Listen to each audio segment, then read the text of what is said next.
Go. Sit, baby. Come on, man. Got the hand in. Hand in means all for one for all. Man, this is it. Let's go out and give our best. What time is it? Game time!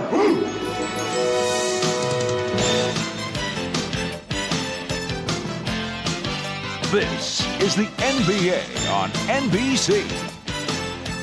The 1998 NBA Finals. Tonight, it's Game 6. The Chicago Bulls versus the Utah Jazz. A while ago at the Delta Center, the cast of characters began arriving for Game 6. Karl Malone, fresh off the great 39-point performance on Friday night. Michael Jordan held just 9 of 26 from the floor in Game 5. Antoine Carr, unexpected hero, helping to bring it back to Salt Lake, where John Stockton has family support. Dennis Rodman doesn't prefer Utah, at least it's close to Vegas. Scottie Pippen, whose MVP chances for the final may have been hurt by his 2 of 16 shooting on Friday night. And we welcome you back to Salt Lake City for Game 6. Hello again, everybody. I'm Bob Costas. As we mentioned earlier, no team has ever come back from a 3-1 deficit to win the NBA Finals. That's what the Jazz are facing. But should the Jazz win tonight and force a Game 7, then it would be worth noting that very few teams have ever won a 7th game on the road in the Finals. That's what Chicago would be facing. All right. Get your matchups. Remember, get back on defense. That's your big priority. If not, we get the tap, we're on the fifth side. MJ coming off Tony, either on the pass or the screen. On the fifth side action, okay? Bring Scottie into the post, run your offense. Here we go, guys. Go, man. Everybody be ready. We welcome in Isaiah Thomas and Doug Collins. And as always, pre-tip, we go to Ahmad Rashad. All right, thanks, Bob. The big news on the Bulls is the condition of Scottie Pippen. As was reported earlier in our pregame show, he did take an injection yesterday. He told me he hurt that back in Game 3 and Game 4, irritated a little bit more. Before the game today, he said he had electrical stimulation, then he iced it, had ultrasound, had a massage, and then did a lot of stretching and told me that he is a little bit ginger, but nothing could keep him out of a game like this. Thanks a lot. The Bulls are just 4-4 on the road in the playoffs, and in fact have lost 4 of their last 5 road games against their toughest opponents, the Pacers and the Jazz. Jordan guarded by Russell. Hornacek will open on Pippen. He'll try and post Scottie on him. They go to it right away. Stockton comes over on the double team. Now back to Scottie, and they couldn't recover. Hornacek was left alone with him, and an easy 2 for Scottie. That's going to be the strategy here early. Try to go at Hornacek with Pippen. Michael will do a lot of the ball handling in the first period. Malone against Longley. Has to give it up, and Jordan is the only guy there.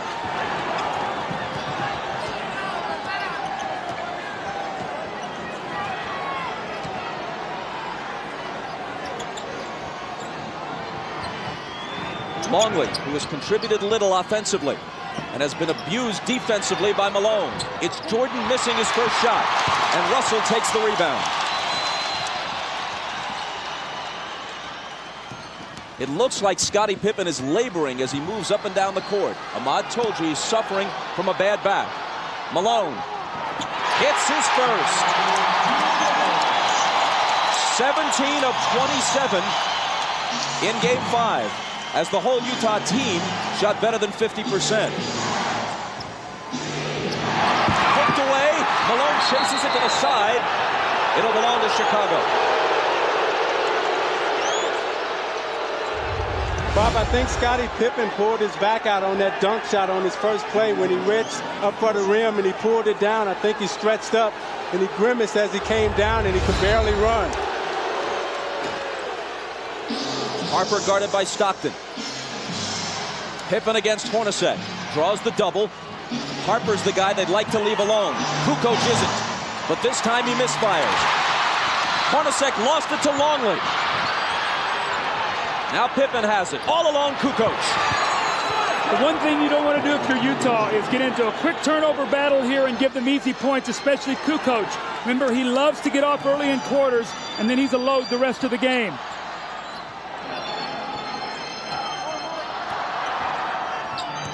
Hornacek from Stockton ties the game at 4. That was a great screen by Karl Malone. Hornacek set Michael Jordan up beautifully, and in a great entry pass by Stockton.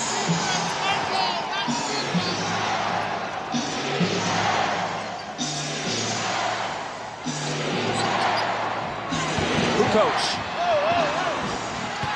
You wonder if the Bulls went to Kukoc enough in Game 5. With Jordan and Pippen struggling, Kukoc was on fire but got only 13 shots. Yeah, Kukoc has the size advantage and also the speed advantage over Adam Keefe, and he can take him inside. Also, he can stick the outside J. Malone got inside of Longley and drew the foul. Now you watch Pippen come across the lane, and as he reaches up to dunk, he pulls his back out, and you see him grimace as he comes up the floor.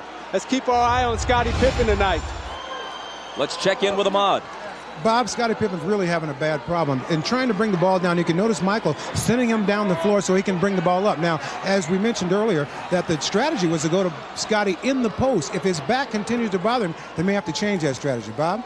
You can see him with his hands on his knees, bending over, trying to limber up, wincing quite a bit. Malone hits the first. Generally, he and the Jazz team have not gone to the free throw line in the finals as often as they did during the regular season and in the earlier playoff rounds. The Bulls have had a big edge at the free throw line. Jim Gray is listening to Jerry Sloan over on the sideline. He says Jerry is already complaining about illegal defense early in the game. Let's see if the next time down the floor the referees hear him once again.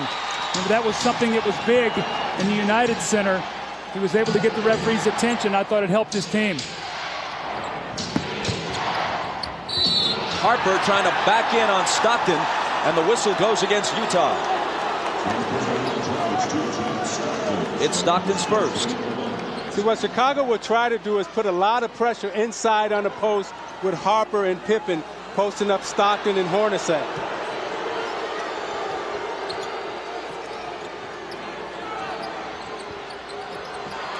Harper really battling with Stockton. Now he's got it. Tried to bring it back out, and Keith stole it. Hornacek loses it to Harper. And a whistle as Harper comes stampeding into the lane. Now, Bob, Scottie Pippen came back and got that steal, but he is really struggling right now. You're going to see him come in from behind, and after he knocks this ball away, he really sort of stands, and I watched him the whole way. He looked over at the bench at Phil Jackson, like saying, I don't feel very good right now. He's standing up straight. That's the first sign of a back injury, when a guy stops bending his knees. A back injury is one of the most crippling of injuries, especially in an athletic context.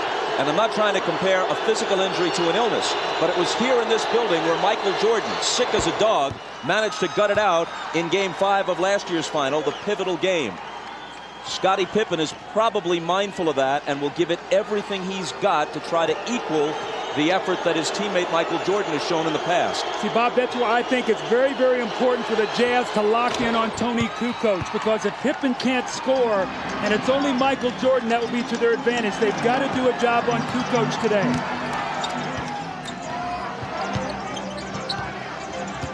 Stockton drives on Harper, ties the game. Stockton didn't take a single shot in the fourth quarter of Game 5.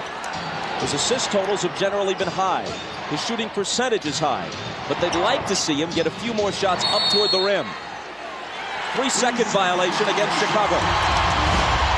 So you watch Stockton's aggressiveness. They've given him the baseline this whole series. This time he's able to take Harper to the baseline, get a little space, and finish on the right side of the basket. Hornacek, Jordan up on him. Malone puts it on the floor and is fouled. It was before the shot. It's Longley's second. This was the strategy of Karl Malone. He said, I'm going to put the pressure on the Bulls defense, not many jump shots, and he has done that. 2 quick fouls on Longley. Hornacek is free, but can't hit.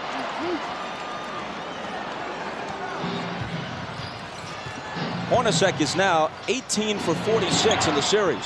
Jordan, there's his first field goal, and the Bulls take a 10-8 lead. If you take away Hornacek's 7 of 11 in Game 3, he's shooting around 30% for the rest of the series. 7 of 11 in Game 2, I should say here. Harper reached in and fouled.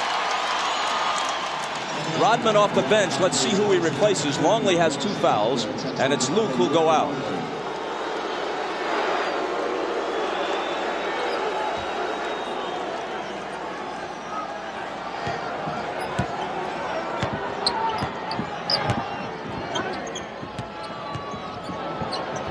Russell for 3.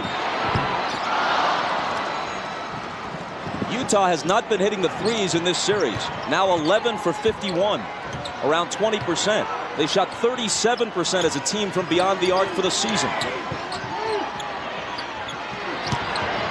Pippen with the hook.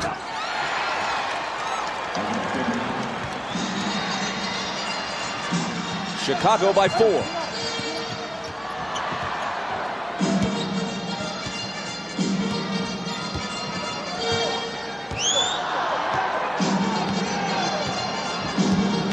Malone screening for Stockton. His 3 isn't there. Pippen claims the rebound.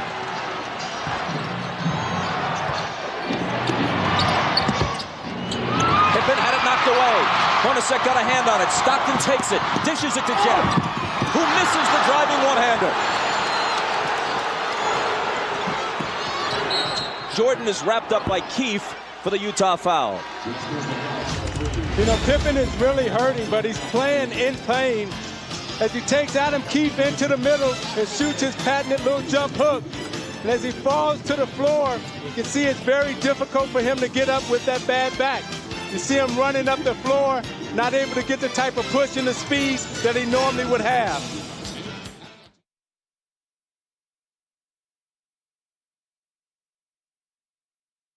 Timeout. I just spoke with Chip Schaefer, the trainer for the Chicago Bulls. He said that Scottie Pippen is not sore, he is just sore. And he's having a problem really with his mobility, not able to bend over and grab the ball. But hopefully as he plays further and gets more warmed up, it'll improve. That's what they're hoping. Bob? Ahmad, thanks. With Scottie struggling, I think you're going to see the Jazz start picking up a little bit further down the floor. He's usually their primary ball handler. They'll try to pressure Michael and Harper up the floor, make it tougher for them to get into their offense. Here is Pippen, out to Harper, open 3, missed it. Malone battling Rodman, and it's tipped to Stockton. Utah on the run, but Stockton circles back outside to set it up.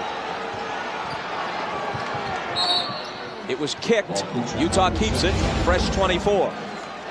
You watch Malone and Rodman battling under the boards. Malone's going all out as he runs the floor. They both kick each other a little bit. The referees may clean that up. Russell couldn't finish. Kukoc rebounds. That's 2 layups now that the Jazz have missed here early in this first quarter. Hornacek and now Russell. See, with Pippen hurting, I think Harper's going to have to step up big and supply the scoring load. Jordan for 3. Got it. Jordan with 5. And Chicago with a 7-point lead.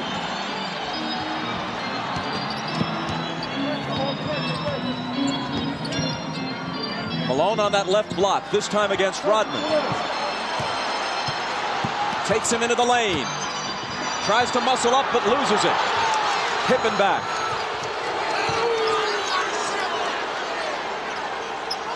It was tied at 8. Now Chicago's on a 7-0 run.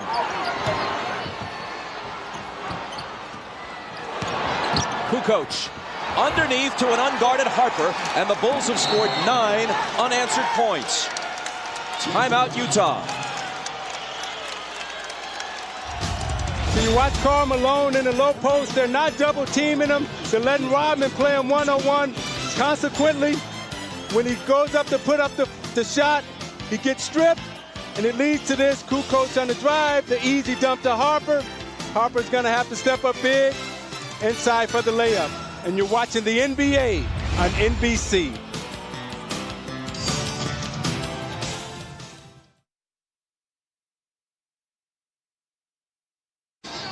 The Bulls lead by 9, but here's the bad news for them. Moments ago, Scottie Pippen, accompanied by trainer Chip Schaefer, leaves the bench and heads for the locker room. With more, here's Ahmad. All right, Bob, I just spoke with Chip, and he told me that Scottie asked out of the game, and he wants to go back in the locker room and try to stretch his back out and try to get it more loose before he tries to come back in. I'll keep an eye on it, and I'll keep you posted. Let's go down to Jim Gray. All right, thanks, Ahmad. Well, during that timeout, Jerry Sloan was about as loud and angry as he has been at his team this entire series. He said, guys, you are standing around. You're not fighting for any position defensively. You're letting the Bulls go wherever they want to go. Quit running around screens. Start running through them. Take a hard foul. Get some fight in you. Bob? Jim, thanks. He goes to his bench. Isley is in, and so too is Antoine Carr. Carr tries to make a move on Kukoc. And there's a foul on Kukoc, his first.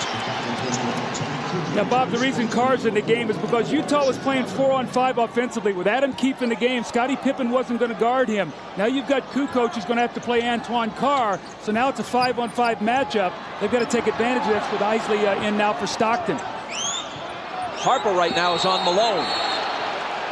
An illegal defense is called against Chicago.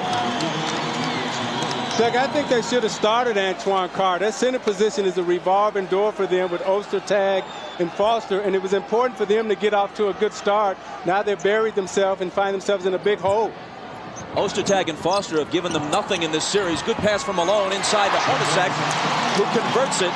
That's why their lack of scoring at center is why they were interested in Ronnie Cycli and tried to get him from Orlando in a trade that eventually was voided.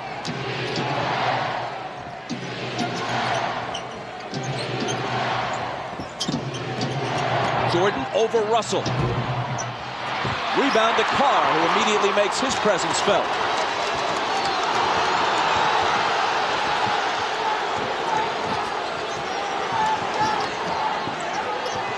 Michael Jordan's illegal now, so the Bulls are all running around. And it's their second illegal defense, which will result in a technical foul shot being taken. And Jerry Sloan just got a technical. Phil Johnson comes over and settles him down a little bit. Jerry's got to maintain his composure right now. He just got the illegal defensive call for a technical, and then he follows it up with a technical of his own. It's Jordan to shoot it first.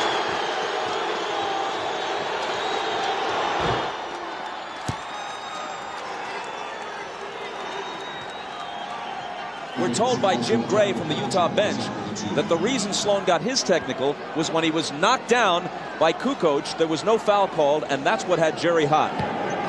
Remember, that's the same thing that he did against Longley to bait him into his 5th foul in here in game 2. So I don't think the referees went for that today. I think that was a good no call. Hornacek, an 89% free throw shooter, swishes it at the other end. Bulls with the ball, down by 7. Scott Burrell is on Russell. Rodman on Malone. And Rodman's going to be hit with a foul, I think. It is on Dennis, his first.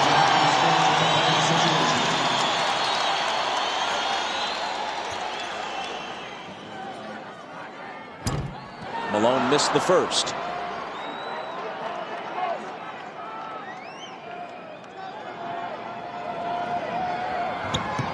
But not the second. To give you an idea how close this series has been, other than the Game 3 blowout, the 9-point lead the Bulls enjoyed a short while ago was the biggest lead for either team in any game, other than Game 3, of course. Kukoc misses, and Isley rebounds.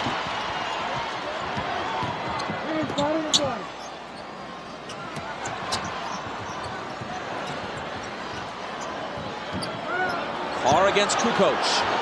Jumper over him is good. So they've got to go to that matchup. There's no way Tony Kukoc can play him. He's too powerful down there. And Chicago wants to talk it over. Their 9-point lead has been cut to 4 with 2:58 to play in the first. Antoine Carr is a much-needed force here. They've got to have 5 guys on the floor that can shoot the basketball to keep Chicago honest on defense. Antoine Carr with the little bang, he gets the space and makes the open jump shot. You're watching the NBA on NBC.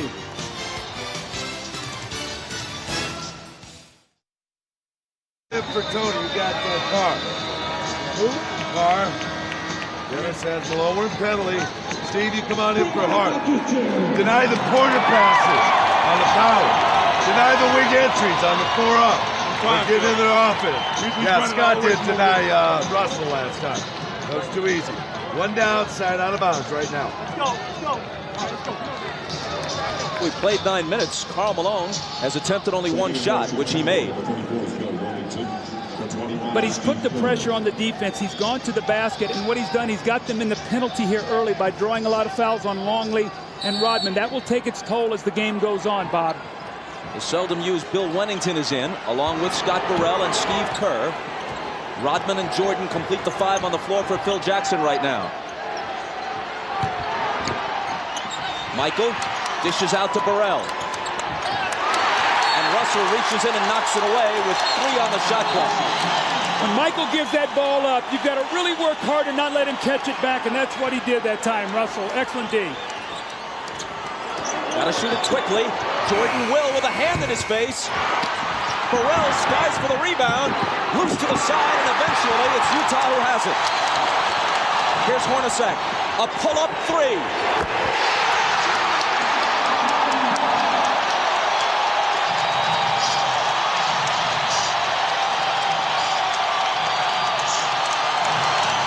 It's hard to imagine Utah winning the next 2 games and taking the title unless Hornacek hits shots like that, which outside of game 2 in this series, he hasn't been doing.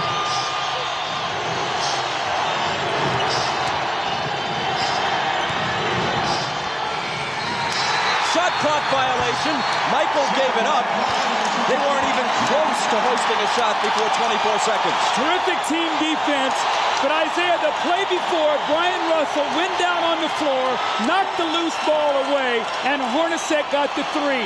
Those are the hustle plays that this crowd creates from this team, and they're going to need all of those today. And this is the second time in this series where you've seen Michael Jordan lose track of the shot clock, which is very uncharacteristic for him. Isley, who's quicker than Kerr, is guarded by Steve as he comes out of the backcourt. It's Malone. And it's Utah with the lead.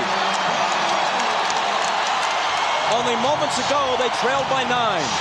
Carr came in, Isley giving him good minutes. That's been the difference.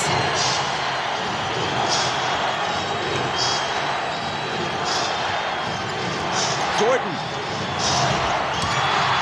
Rodman on the offensive glass. Wennington a good look. Wennington will hit the open jumper. Offensive rebounds was such a key here. When the Bulls won game 2, they did not shoot well, but they got 18 offensive rebounds. Moving down toward a minute to play in the first. Chicago by 1. Another illegal defense. That's on Michael Jordan. He got 2 zones below his man. Hornacek stayed out behind the 3-point line. Michael dropped down 2 areas, and he was spotted. Now, it helps that Jerry Sloan is sitting there in the referee's ear, helping him see Michael Jordan.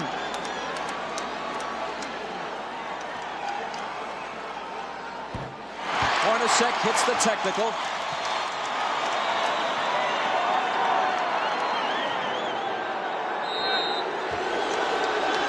Kukoc comes in as soon as Carr goes out. Kukoc having trouble covering Carr defensively earlier in the game. Isley bounces to Malone. Tough shot, but he cans it.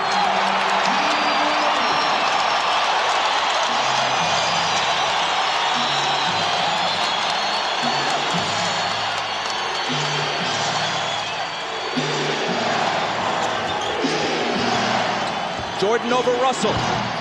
Tied at 22 with half a minute to play in the period.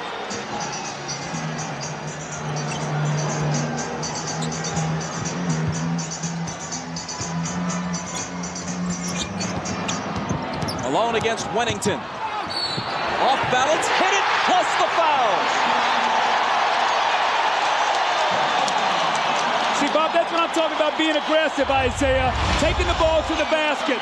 Isley with the give and go. He doesn't settle for the jump shot. He puts the pressure on the defense, and it's a tough shot. And the same thing, he sees Wennington on him. He says, no way I can get this shot. He bodies up. Now an opportunity for a 3-point play, which would give his team a 3-point lead.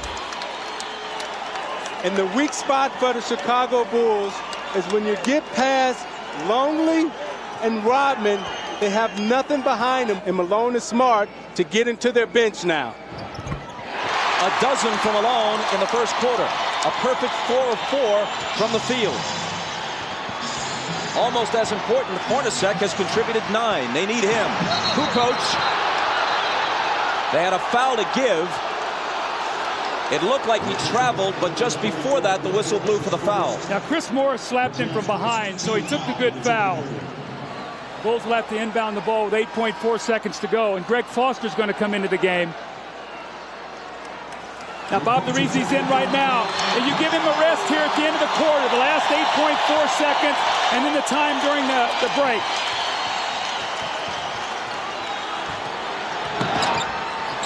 Jordan, double team, forces up the quarter's final shot and misses it. A better start for Carl than for Michael. Once down by 9, Utah leads after 1 by 3. And you're watching the NBA on NBC.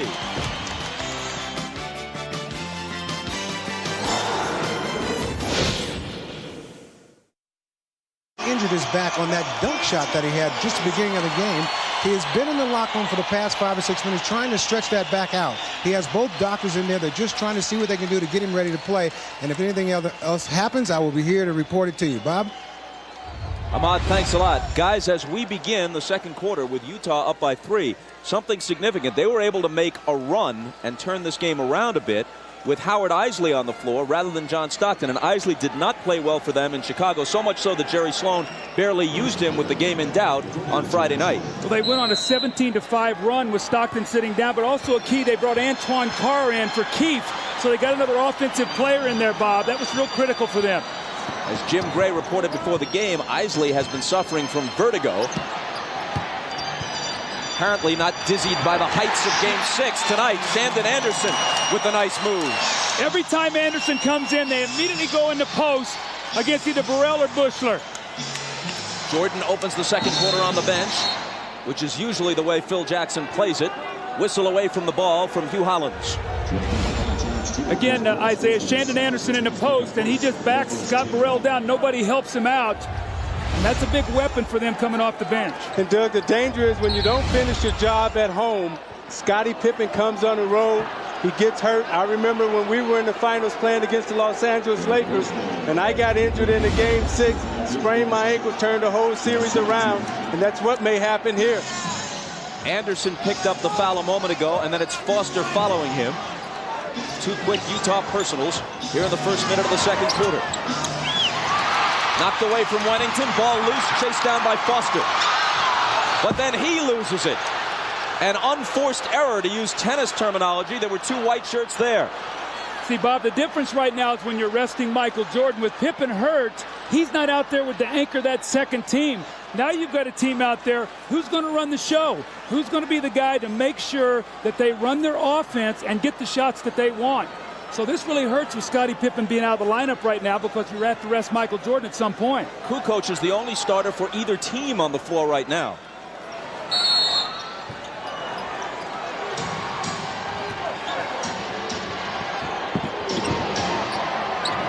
Foster on Tony. Wennington travels. Playing out of character. Bill Wennington is a catch-and-shoot player. He's not a guy, Isaiah, that puts the ball on the floor. Rodman to the scorer's table. He'll have to wait till the next whistle.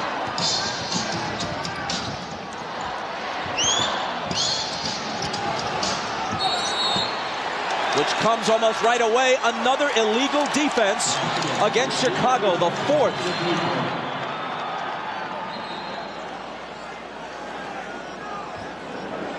So Eisley is selected to shoot the tee.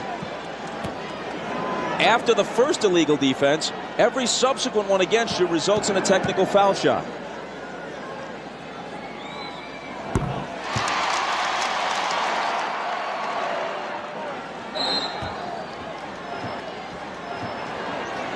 Utah by 6. Foster on the move. And throws it away. 2 atrocious turnovers by Foster on consecutive possessions. Trying to do too much. Keep the game simple. You'll get minutes on the floor. Kukoc. Chris Morris pulls in the rebound. Carr from Isley. Missed it off the glass.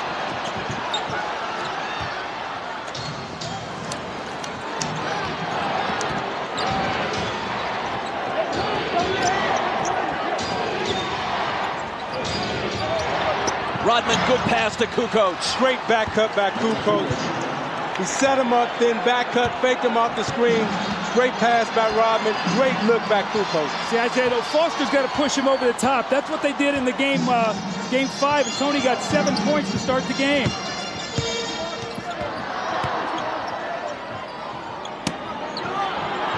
Carr trying to back in on Rodman. It's off Anderson's hands, but recovered by Isley. 2 seconds to shoot. And he hits the three!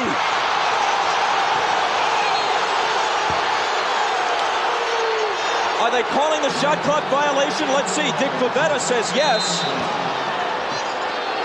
And they wave it off, though it appeared to me as if he had beaten it.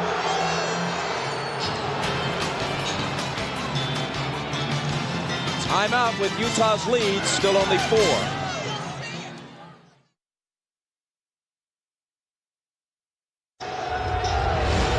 Well, that's a big break for the Chicago Bulls. That should have counted. That's a big turnaround, and the Bulls get a big break there. Instead of up 7 Utah, now it's only a 4-point game. Jim Gray tells us that on the Utah bench, Jerry Sloan said, that's horrible, but I can't get thrown out of the game. He already has 1 technical and can't risk another. You have a further report on Scottie Pippen. Here's Ahmad. All right, Bob, I just found out that they're working on Scottie Pippen in the back, and I've been told that Scottie says he's telling the medical staff that he is not able to play. So that could be the end of it for Scottie tonight. Bob? Judd Bushler, who may get more minutes as a result, hits the shot from the side. Michael Jordan is also back in after resting about 2.5 minutes at the outset of the second quarter. Now, if you remember, Bushler came in and gave Chicago big minutes in that Indiana series. He's going to need to do that again here tonight with no Pippen. Malone around Rodman to the hoop and missed it. Out of bounds, off Utah. See, Luke Longley was just big there around the basket, and he forced Malone into a miss. Carl tried to get contact to get the foul, and it caused him to miss the layup, but Longley stood strong that time. Utah does not have a single offensive rebound in this game. In Game 5, they had better success on the offensive glass than at any other time in the series. Contact between Anderson and Kerr. Offensive foul on Chicago. See, teams really complain a lot about this because this is a pet play by Chicago. They make this little inside reverse pivot. Watch Kerr as the man goes by, and he bumps him off on the turn. That's a good call. I know in coaching against Chicago, I used to always warn the officials on that play because if you're going to let him turn, it's a very difficult play to guard, see? It's like the 49ers linemen used to do with that whiplash play where they kick their feet out and throw the defenders off balance. Now it's Bushler who's nailed with a personal. Isley has just gone out. Stockton back in at point guard. Ryan Russell has also returned to Utah's lineup. That's Russell with the ball.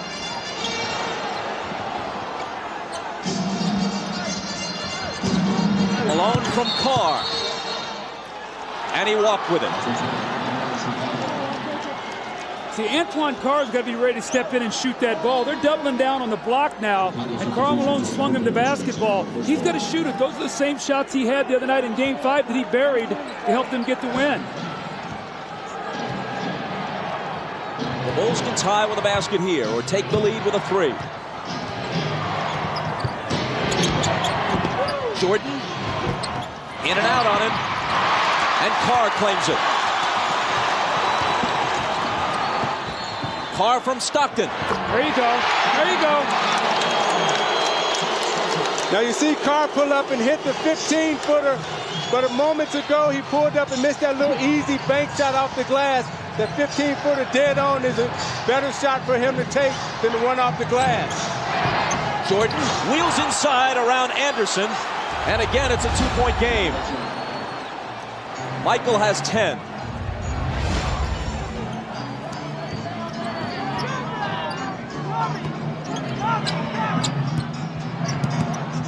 Malone in traffic, got his own and put it back in.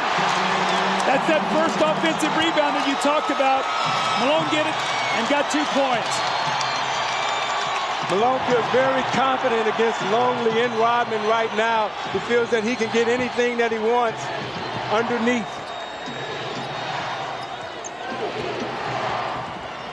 Jordan, daylight for 3. 13 for Michael. Utah by 1. If Pippen can't go the rest of this game, and if there is a game 7, inside it goes to Carr, and he hits the layup. How much more of the load can Jordan possibly carry? He played 45 minutes on Friday night. It's taking him a whole lot of shots to get his points through the finals. But if he doesn't step up, other than Kukoc, who else can?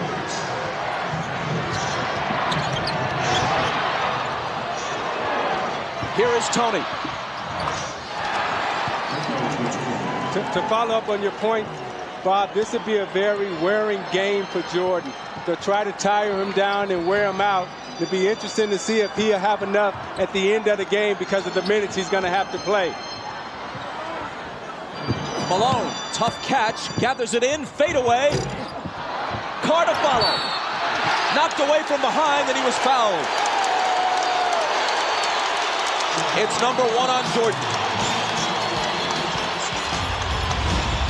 John Stockton with a beautiful pass in rhythm to Antoine Carr, and the pull-up jump shot on the secondary break. And then Karl Malone working once again in the post. He backs himself down strong. Misses it, but the great effort and the great hands to get the ball back and the finish. And in a give and go, the back door, the weak side help. Anderson finds Antoine Carr underneath, and the little finger roll, and Utah leads by 1.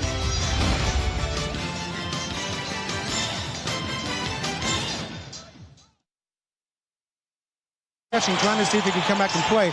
He was in the officials' dressing room trying to get the stretching. He has now moved from that locker room to his own locker room, but the word is that he's still unable to play. Bob? Ahmad, thanks a lot.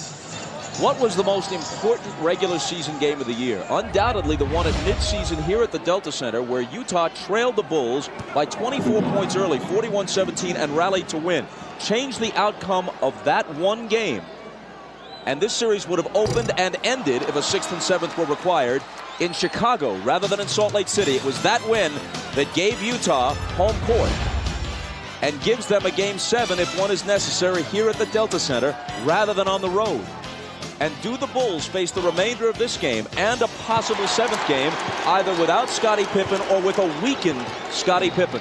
See, with the Bulls depleted right now, the Jazz must keep the pace of this game up. They've got to use their superior depth and just keep trying to wear Michael Jordan down. Jordan into the lane. Tough shot. He was fouled. He'll come to the line with a chance to tie it.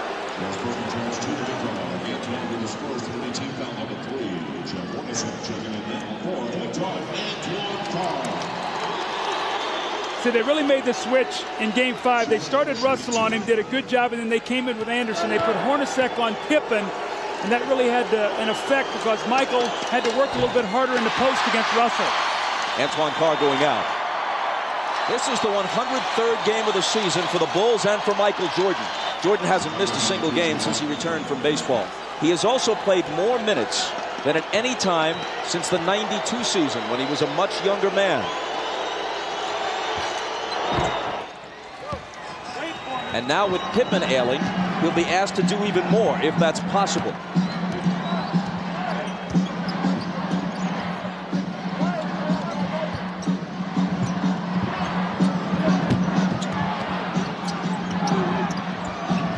Malone slips it through a crowd to Anderson, who misses the floater.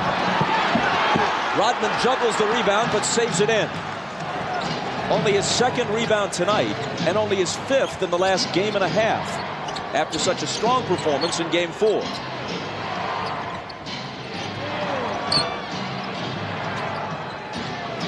Michael springs free and takes the lob from Kukoc. Great roll off for Russell. Faked up and spent off him. Kukoc put it right there for the easy lay-in for Jordan. I'm noticing, Doug, every time Malone gets it on the low post now, They're coming to double team, trying to keep Rodman out of foul trouble. Hornacek returns it to Malone. Now has it back in a crowd and misses. Anderson flies in, can't hit the tip. Malone another try, and there it is for Utah. You see, Rodman didn't even try to contest that shot underneath. Don't want to get in foul trouble, so Malone's going to have his way down there. Just have to be careful and take his time and not draw offensive foul. Riding the seesaw, now it's Utah's turn to lead. Stockton knocked it away, Chicago ball.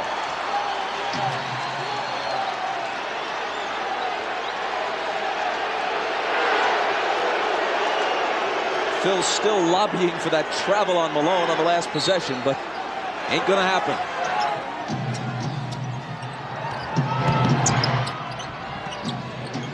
Michael, head fake, he traveled.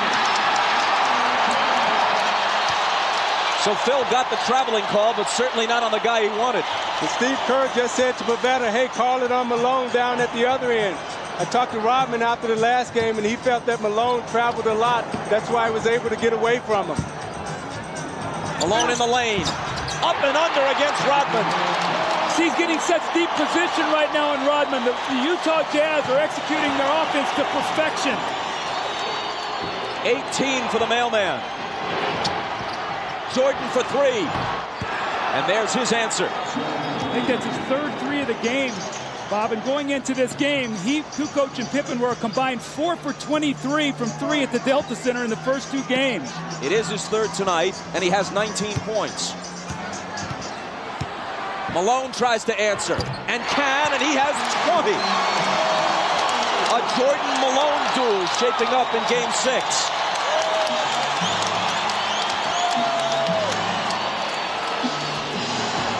Kukoc on the run.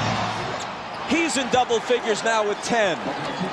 Isaiah, how much is it going to take him to figure out that he's a left-handed player? And you can't let him come with a strong hand. You got to send him back to help. He's such a good dribbler, and he gives you that hitch move, and it draws you out of position, and he gets you every time with it. Kukoc on Russell. Gives him some room, and Russell accepts the challenge and drills the jumper. Utah by 2. You got to make Tony Kukoc play defense, and that's what Brian Russell did on that possession. It was Russell's first basket. Here's Michael. He's got 21. I'm watching Jordan, and he's in such a nice rhythm offensively. Everything is coming very easy to him. And right now, they have to be really careful because this looks like this could be a 40-point game from him. Tied at 43. Shaping up as a higher scoring game than we've generally had in this series. It's Hornacek. See, Malone is getting the ball on the block where he wants it. They're running splits, they're running post-ups, and the Jazz are in a great rhythm right now. Timeout Chicago. Utah by 2 with 1:49 to play in the half.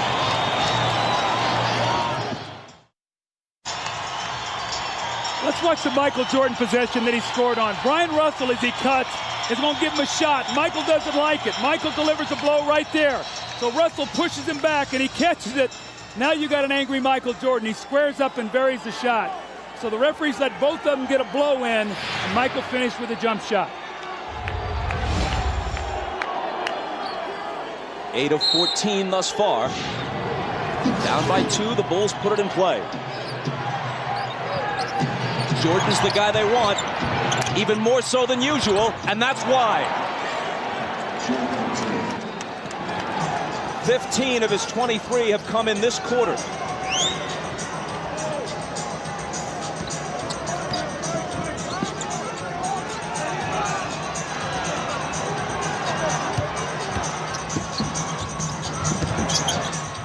Hornacek off the back iron.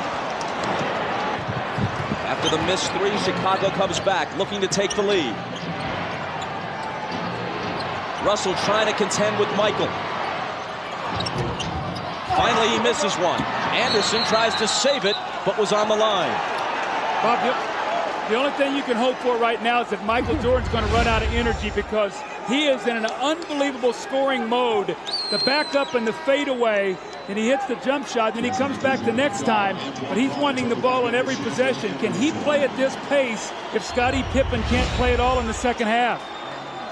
If ever there has been an athlete, at least in recent history, able to will himself beyond even his considerable physical talents, it has been Michael Jordan. As Skip Bayless of the Chicago Tribune put it earlier in the playoffs, he's that rarest of athletes, a supremely talented overachiever. Stockton's all over Kerr. Now it's Hornacek on Michael. Fade away. He's missed 2 in a row now. Hornacek brings it back the other way.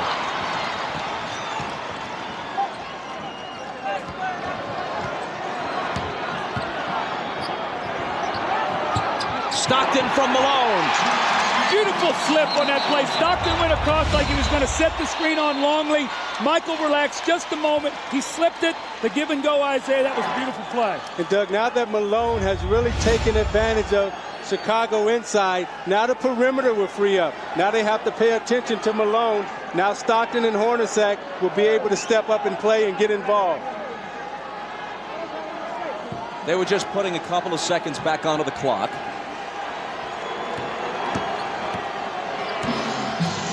Michael for 3.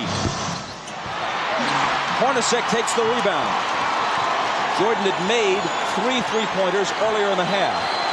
He's now missed 3 shots in succession. Big possession here for the Jazz. A chance to get this crowd alive and up 4 going in at half. Shot clock and game clock virtually identical. Stockton fouled. Chicago had a foul to give. Utah ball from the side, still plenty of time. 6.9. The foul was on Kerr, his second. He goes out. Harper in. Better defensive player anyway. Malone. The bounce to Russell. 2 big assists in the last couple of possessions for Malone. 3 seconds. Michael to half court. From there. Almost. So Jordan had 23, matching his number in the first half, but missed his last 4. Malone generally more accurate in the course of scoring 20. Utah by 4, trying to force a Game 7. You're watching the NBA on NBC.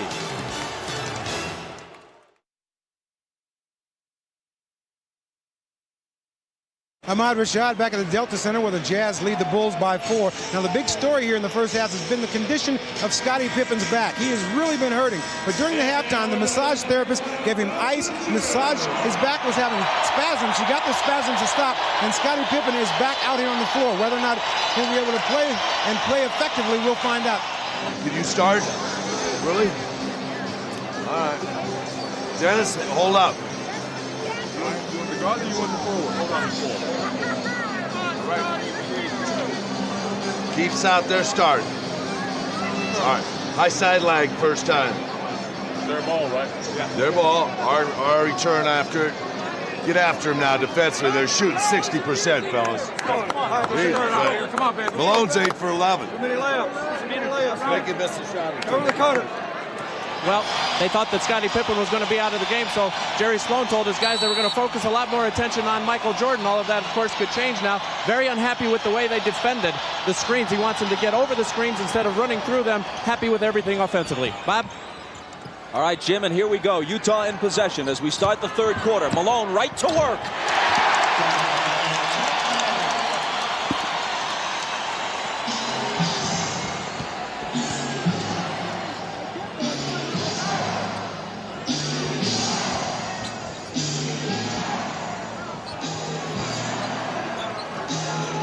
Hornacek on Pippen. It's Kukoc. The 3 spins out.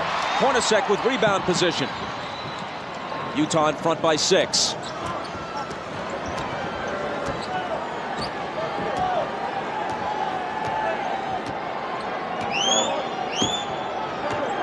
Stockton pounding the dribble into the floor. Now into the lane he goes. Outside to Russell. Head fake. Now Stockton. Air ball grabbed by Keith. blocked back in his face by Pippen, and a 24-second violation as they never hit the rim. Jerry Sloan might have to go to his bench. Adam Keefe has got to be an offensive rebounder. He's got to be aggressive. 4 of the first 5 games were very close and very exciting. But through the first half, this is actually the best played game, the best pace and rhythm of any of the games of the series. Longley out to Scotty with 5 seconds to shoot. It'll be Kukoc. He has 12. Now Scotty's back out on the floor, but he's still moving very gingerly.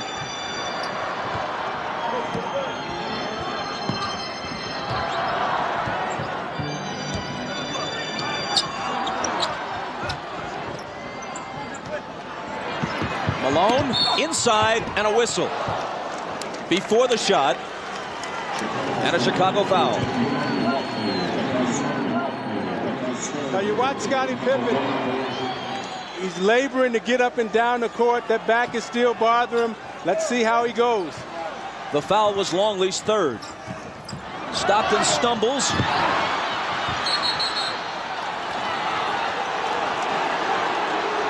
And on the steal, Chicago recovers the ball and asks for timeout.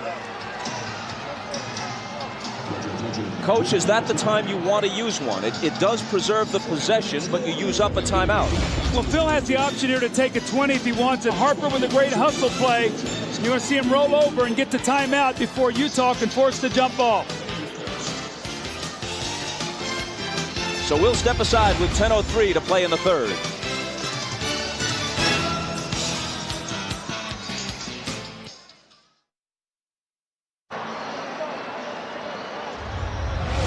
Well, the last 2 MVPs have been Michael Jordan and Karl Malone, so you see them working their magic. Michael feels the pressure, reverses for the lob. The fading jump shot has been terrific, and Karl Malone with the great hands in the second shot, then the deep post position on Rodman in the layup, and he too with the fading jump shot. So both of these guys have been terrific for their individual teams today. It's been the best played game offensively we've had in the series. Chicago ball down by 4. Pippen's jumper over Hornacek won't go. Malone waits for the traffic to clear, then hands to Stockton.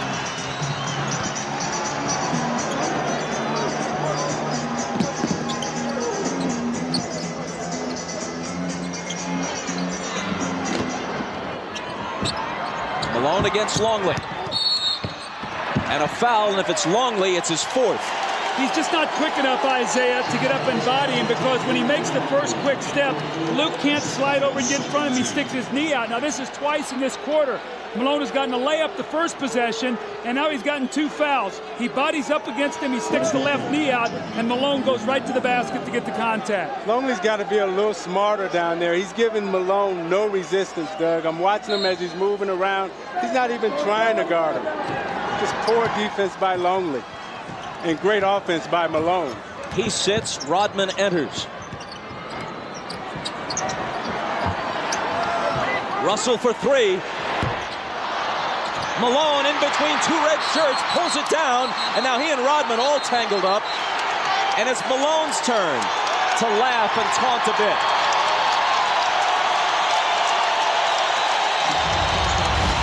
It's a great hustle play by Karl Malone. You're going to see him.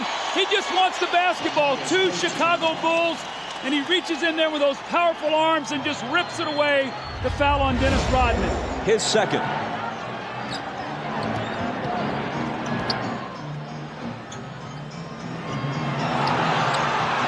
Hornacek into the lane. Knocked away from him, but another Chicago foul. It's the Bulls' 4th foul, barely more than 3 minutes into the period. Utah doesn't have one yet. See, it's so important for Karl Malone to attack the defense, Isaiah, so even though he doesn't shoot free throws, he gets them in foul trouble. Now 4 team fouls. So from here on in, the next foul that the Bulls commit, Utah will shoot free throws. That could be very vital for them scoring here in this 3rd period. Doug, I love the way Karl Malone is playing right now. I mean, he's doing everything for the Utah Jazz.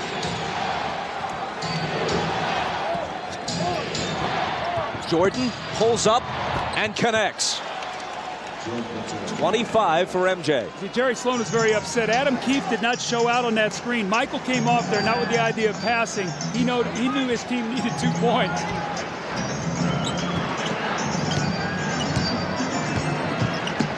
Malone from 20. Keefe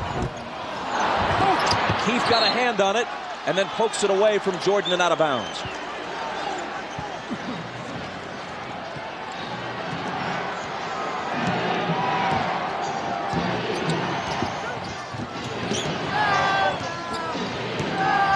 Pippen is on the floor, but not with his usual ball handling responsibilities.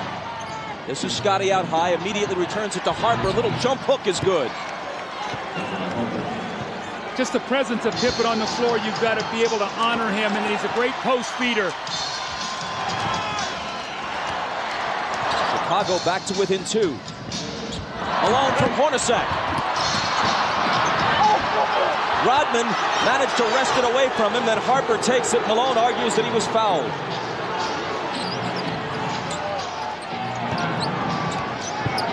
It's Kukoc dealing it out to Rodman. Harper trying to tie the game, but hold on, says Danny Crawford. Foul on Stockton is second. Now Malone got great post position here. He's got to finish this play. He leaves it short on the rim, and then the second effort, he thought he got fouled on the wrist there, and he did get fouled, so he should be upset on that play.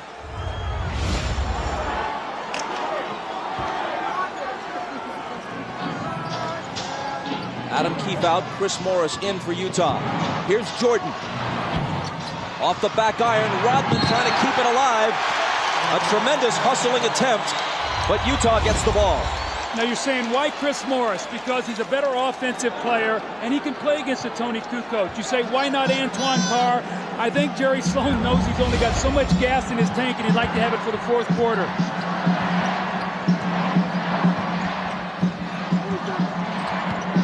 Malone had it go through his hands, and Rodman takes it. I don't know, Doug. If I'm Jerry Sloan, I put Antoine Carr in the game. I don't mess around. I don't mess around with Chris Morris. Kukoc can't tie it. Malone clears it.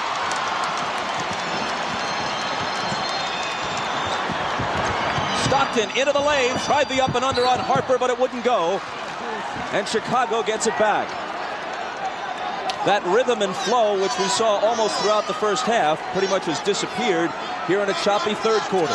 Bob, I just saw eye contact. Scottie Pippen and Michael Jordan. Scottie normally brings the ball up. He said, Michael, you come get it. Michael does not want to bring the ball up the floor. He has to use too much energy that way. Is Pippen anything more than a decoy now on offense for Chicago? He's the initiator of the offense. That's all he can do is be a post feeder and be a presence out there just so that they have to honor him. 4 seconds to shoot. Jordan missed it just before the shot clock sounds. Rodman battling like crazy, but can't quite hold on to it. Hornacek, he and Malone, Rodman and Malone, and Rodman just trips Malone up. They got to call a flagrant here. They've got to call a flagrant. It's the 3rd on Rodman. He and Karl Malone, regrettably, are scheduled to wrestle in one of those bogus events next month. Why Malone wants to lower himself to that is anyone's guess. And Rodman apparently wants to start the wrestling now. I tell you what, I love what I'm seeing, the battle between these 2 guys. They're fighting, giving it everything they got. Both of them are trying to push and shove and gain position. Karl Malone gives him a little knock. But at the end of the play, what I like the most is Malone and Rodman both gave each other a pat on the butt and said, hey, that's the way we play. That's the way we like to play. Was a flagrant called for there? What do you think? I don't think that's a flagrant foul. I think that's just good, hard-nosed basketball.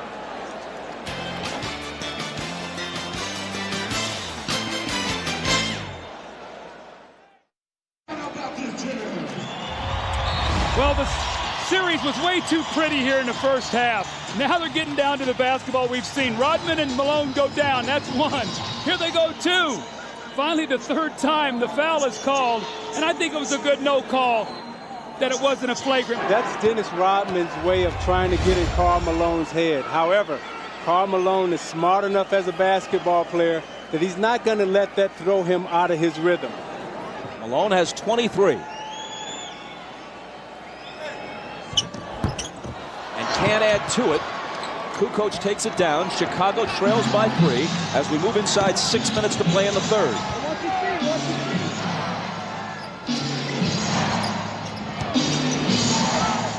Here's Pippen. The bad back makes Hornacek's assignment on him a whole lot easier. Left alone, he doesn't take the 3. Michael, fade away. See, if I'm Hornacek, I make Pippen make one of those shots. He's really rushing out to close out on him. He's got to show me he can shoot that ball before I'm too concerned with him. I got to be more worried about Michael Jordan. Jordan has 27 to Malone's 23. Here's Malone again. He was fouled. The basket would have counted, but it wouldn't stay down.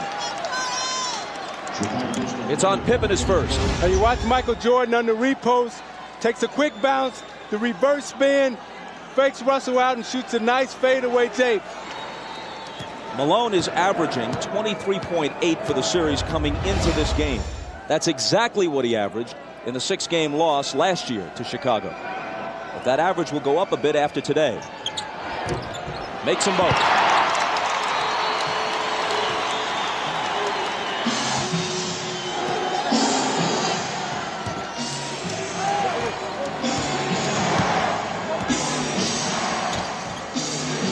Michael's pass to Scotty. And finally the tip drops. Rodman gets credit for the basket, but it looked like Pippen was not able to show us the usual body control that he'd normally have to finish off that play. Usually he would dunk that ball. Harper on the foul this time. See, Isaiah, normally Scotty catches this ball in the back door and jumps up and power dunks this. You could see he could barely get off the floor, but Rodman with a great tip. And when you have a back injury, Doug, it's hard for you to squat and use your legs to get the lift. So therefore, you're jumping from a standstill and straight up position. Tonight on Dateline Sunday, a tornado rips through the Midwest. And the program also has survivor stories from Mount Rainier. That's Dateline tonight after the game. It's at 10 o'clock for those of you on the West Coast. Harper grabs the rebound as Stockton makes 1 of 2. Utah by 2.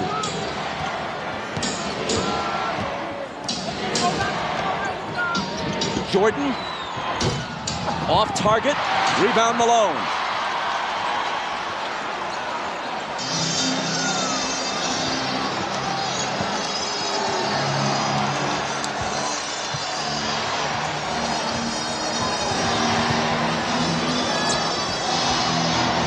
Hornacek driving on Jordan, knocked away from him, still Utah ball. When Malone grabbed that last rebound, it was noticeable that Rodman backed away. He's already got 3 fouls, speaking of Dennis. And with Longley on the bench with 4 fouls, Rodman's got to be very careful. Knocked out, 3 on the shot clock. Howard Isley back on the floor now. Stockton getting a breather with 4:15 to play in the third. Pippen got a hand on it. They've got to shoot it in a hurry, and they can't get it off in time. 24-second violation against the Jazz. Is it time, as we get a quick look at the laboring Scottie Pippen, is it about Carr time again? Well, I think what Jerry's trying to do is buy as many minutes as possible. He's still got a 2-point lead. And Antoine Carr is a guy that maybe gives him 24, 25 points. And here he comes, or 25 minutes. Here he comes right back into the game. So Jerry realized that he needs somebody out there that can shoot the basketball. Pippen giving it his best. And that time it was good enough. As we said, with that back injury, that little jump hook in the middle is an easier shot for Pippen to shoot because he can extend with his long reach and his arm length. Tied at 57. Hornacek had a good first half and hits this one. They're really making Michael work on a lot of splits. Hornacek is being very active. They know that Michael is the majority of the offense today, so they've got to keep him in motion. 15 for Hornacek. Now trying to guard Pippen. Scotty splits the defense, can't hit the bank, but Rodman with a second tip. That's the energy we talked about that the Bulls needed from Dennis Rodman. He gave them nothing in the first half. That's 2 kip-ins for 4 points here in this third period.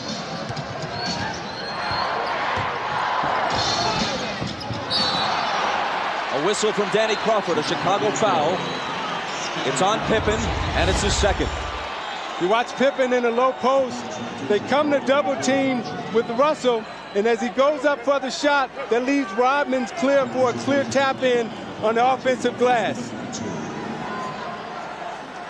Now you watch Pippen trying to get up and down the court. He's really laboring and really working hard. Scotty has come out. Kukoc, Burrell, and Kerr all in. There's Pippen heading back to the locker room again to try to stretch out that ailing back. Russell missed the first, but connects on the second. Utah by 1. Well, the only thing that's saving Utah in this quarter to keep them in the lead is the free throw line. Those early fouls have hurt Chicago, and Utah's taking advantage of it. Kukoc knocked away, and there's a Utah foul. It's just their second of the period. Doug, I've watched Jordan the last 4 plays, and he's picking his spots to get some rest out on the court. He's not playing Hornacek as tough because I think he knows that at the end of the game, he's going to have a lot of energy.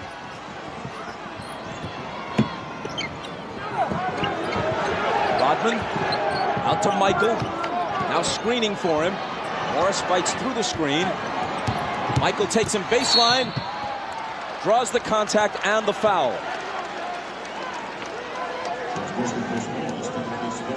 Michael's going to go to the line. Chicago, which generally has had many more free throws throughout the series than Utah, has hit 4 of 5 free throws in this game. Utah 15 of 21. As you said earlier, Doug, a huge difference. Well, Chicago's done a good job now in this quarter of disrupting Utah's offense. It's not flowing as easily as it was. They took the fouls. They've got him on the free throw line, but you're not seeing the same open looks. I think with Rodman being out there, he really helped disrupt Malone's timing. Now Longley's back in the game, so we'll see if they're able to attack him either with Carr or Karl Malone. Kukoc goes out as Longley checks back in. Tied again at 60.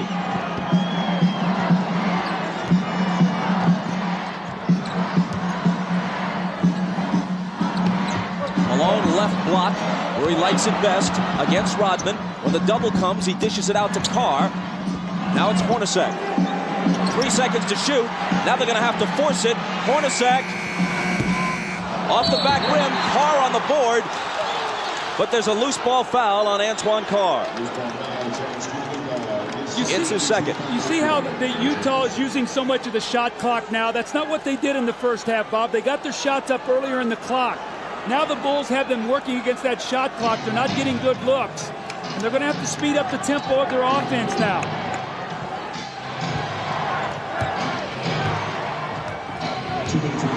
Jordan on the move against Morris. Double pumps. Misses the scoop.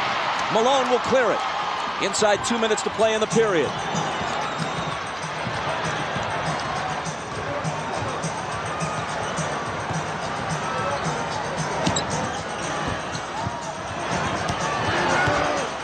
Antoine Carr missed it.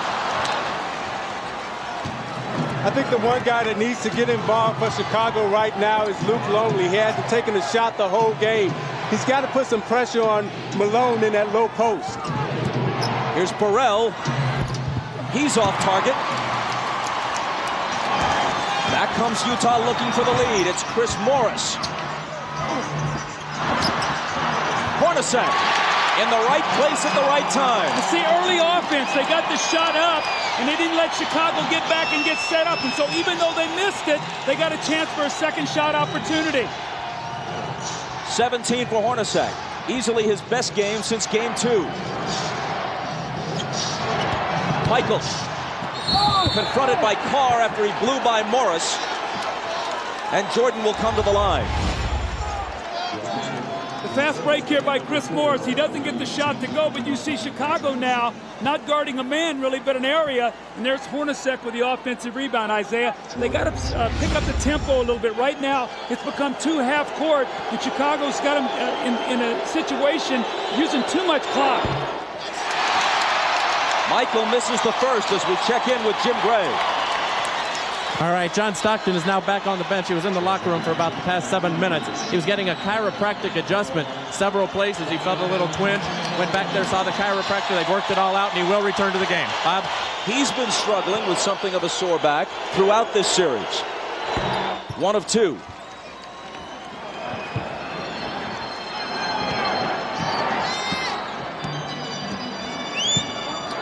Utah by 1 and with the ball. Isley hands it to Carr.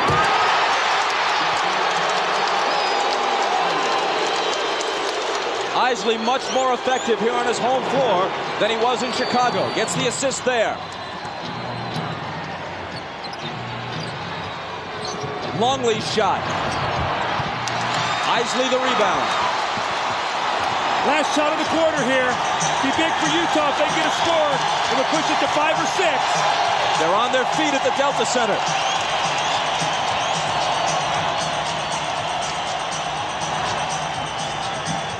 Kerr on Isley.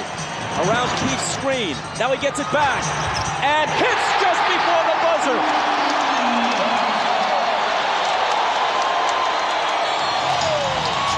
Minutes from pushing this to a Game 7. Utah leads by 5. We're back after these words from your local station. You're watching the NBA on NBC.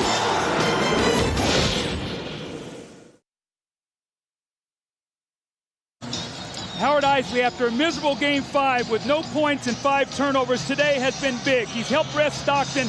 You see the kick down to Antoine Carr and the dunk. And in the last possession of the quarter, makes a pass that Adam Keefe makes a terrific catch on behind him and finishes. Today, Isley has 1 point and 3 assists, no turnovers. He's given him good numbers off the bench.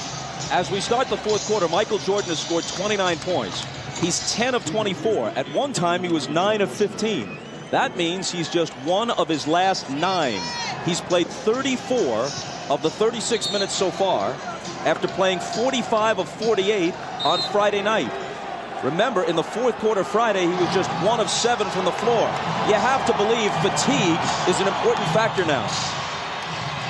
I think with Michael Jordan, he's smart enough to rest on defense and try to conserve his energy for offense. Here he is on offense. And he'll be coming to the foul line just as the fourth quarter starts. But even those poundings take something out of him, right, as he goes to the basket. Now, those are the things that take the most energy out of you. Because if you can imagine yourself, if you had to wrestle with an individual for 2 minutes, that's very tiresome. However, when you're running up and down the court, that's an aerobic exercise. That doesn't take a lot out of you. So him going to the basket, taking that pounding, that takes a lot more out of you. And also right now is normally the time that Michael Jordan rests. He tries to rest the first couple minutes of the fourth quarter without Pippen.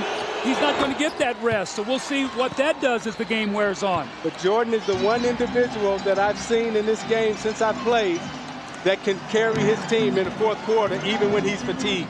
He's already played more games and more minutes than at any time in his career. Isley, big hoop for Utah.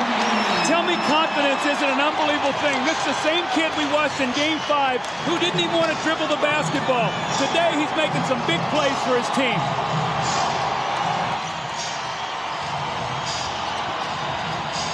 Jordan against Anderson. He's still Michael Jordan.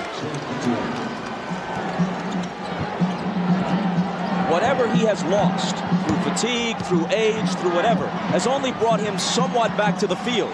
He still leads the field. Morris out of the corner. Rodman with board position on Antoine Carr. Chris Morris has had a lot of open looks at threes like that in this series. Usually he's pretty good with them. In this series, he hasn't been able to hit them. Rodman drills a 20-footer and gives it that go-figure gesture. Now remember, in Game 2 in here, he hit that same shot to tie the game. This one brings him to within 1.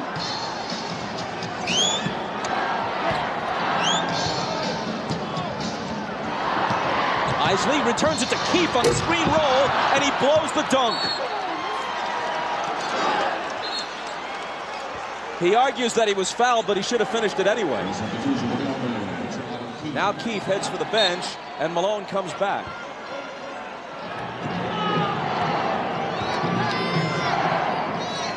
Chicago can take the lead. See, now Malone has to guard Kukoc now on the perimeter. Watch that matchup.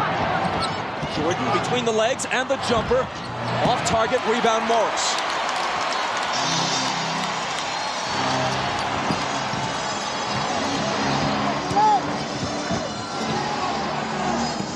Malone hands it back to Morris, who converts on the reverse.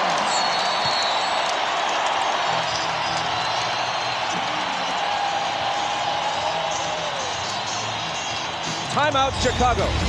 Now you watch Jordan using all his energy on offense. He goes, drive hard to the left, and shoots a fadeaway J. And then Rodman, go figure, right? Lined up straight in, shoots it right in, and even he's surprised. You watch Chris Morris moving without the basketball. Malone with the beautiful feed. Morris with the reverse layup off the glass. Beautiful basketball by Utah.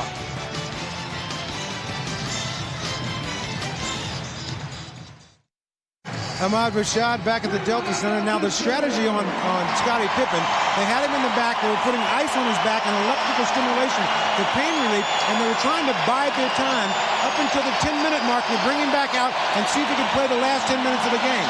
As you can see, he's back. He's on the floor. We just have to see how it goes. Bob? Ahmad thanks Michael Jordan's first rest of the second half, and you'd have to guess it will be brief. Utah right now has got to force Phil Jackson's hand. They got to stop him, and they've got to get some scores to make him come back and not get his normal rest. Kukoc spins to the hoop and misses the bank. Bushler chases it down. They got a new shot clock. I didn't see that ball hit the rim. Kukoc out of the corner. That one's short. And Malone grabs the rebound. And he asked for a 20-second timeout because he was in danger of toppling out of bounds. I think what you're going to see right now with Chicago is Tony Kukoc is going to try to put the pressure defensively on Karl Malone. Isaiah, he's a first-team defensive player, but he's used to playing around the basket. Kukoc can beat him with his speed, and let's see if he tries to break him down out on the perimeter. Stockton now is back into the game after that 20-second timeout, so he too has had back problems. He's back in now for the finish. Karl Malone tonight, 25 points, yes, but 10 rebounds and 6 assists. And we still have 9:16 remaining.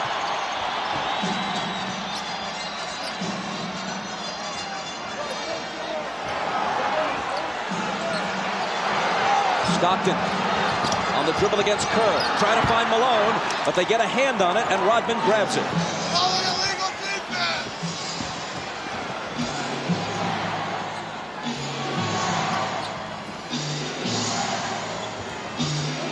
Kukoc, a three would tie it.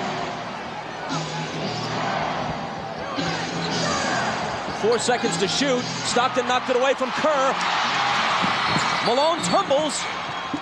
Should be a 24-second violation since no one had established clear possession of that loose ball, and that is what's called. How about Karl Malone going for this loose ball? Now, John Stockton normally will come up with this ball. You can see he can't bend over with that back, but Karl Malone with a great hustle play that gives his team that opportunity now for the loose ball on the 24-second shot clock violation. Michael is at the scorer's table. He's coming back. The next time play stops. Remember now they like to go to Anderson in the post on Bushler.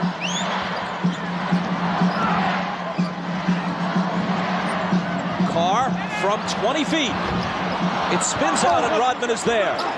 Brian Russell comes off Jerry Sloan's bench. As soon as he saw that Jordan was about to come back in, he calls on Russell, who probably will guard it. Kukoc to tie it. There was a great screen by Steve Kerr to open up Tony Kukoc, sacrificed his body, took on the bigger Malone, so Kukoc can nail the three. 15 for Tony. Utah's got to get some movement. Morris to a cutting Anderson, who was bumped. The basket may count. It does.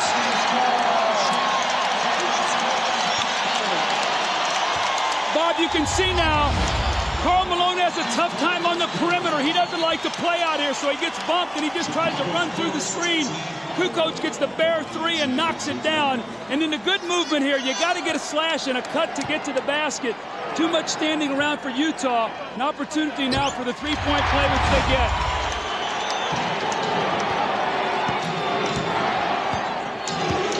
Jordan back in, takes the pass from Pippen.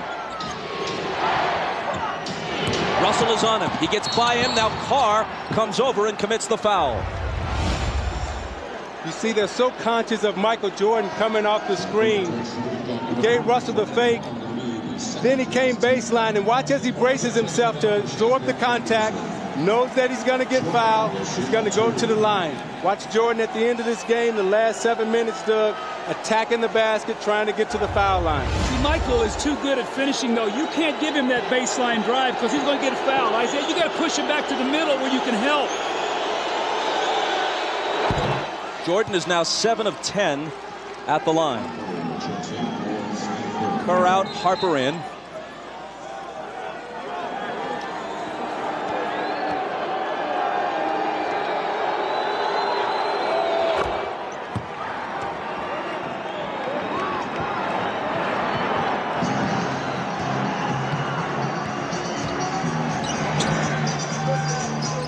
Hornacek guarded by Jordan. Malone over Dennis. Rebound Pippen.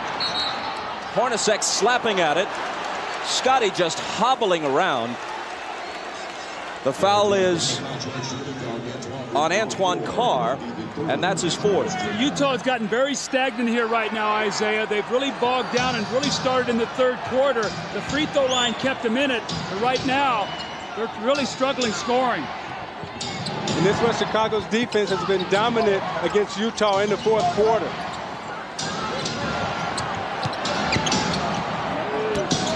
Jordan with the jumper. And with 37 points, as Utah falls behind now for the first time since midway through the second quarter. See, he's headed for 40. I would start double teaming Jordan every time he touched it. Brian Russell went down, and there's a foul on Kukoc. You talk about wanting to bring Jordan to the middle, but his game is so complete. And when you bring him to the middle, he's able to come right to that right hand, square up, and shoot it right from the free throw line. It's Chicago by 1, and you're watching the NBA on NBC. They'll probably come back to the same thing. Watch Malone run the screen roll. We're in our purple. Now, push the ball. Under control. Reverse the action on the backdoor step. Motion, twirl. Welcome back to the Delta Center. I'm Jim Gray. Jerry Sloan during this timeout told his team we can't keep playing this stagnant offense and walking the ball up the court. We need some cutters. He wants to push the ball, try and get some fast break opportunities off the rebounds. Wants them to set some picks and run off the picks, create some movement in the offense. Bob? Jim, thanks. If Jerry Sloan wants fast break points, they have to turn to John Stockton right now to push the tempo. And thus far, he's only attempted 4 field goals, 5 points, 4 assists, and 3 turnovers. Stockton has to come through. Here is Stockton with Harper on him. Antoine Carr. Malone, 3 defenders on him, and they take it away. It's Pippen wincing as he comes up with the loose ball.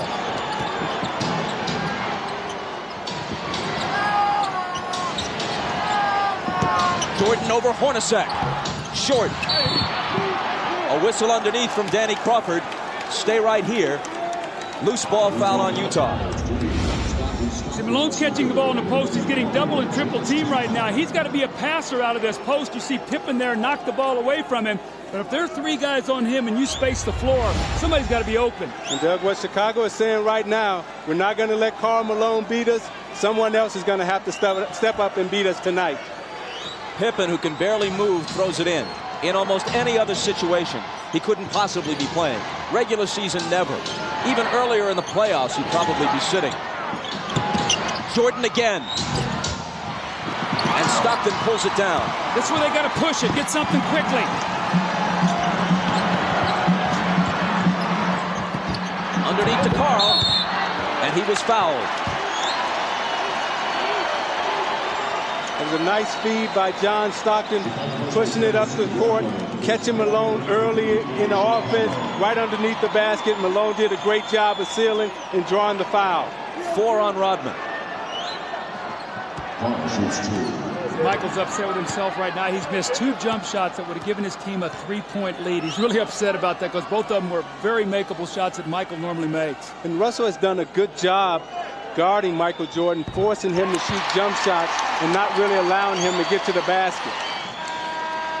Malone busting loose with the huge game on Friday night. He had 20 in the first half. He's at 26 now after the free throw. Jordan leads all scorers with 37. He's 13 of 30 from the floor. Utah back in front by 1. Steve Kerr now in for Chicago. Remember, he spaces the floor and gives them another shooter if they do start running at Michael and scrambling their defense.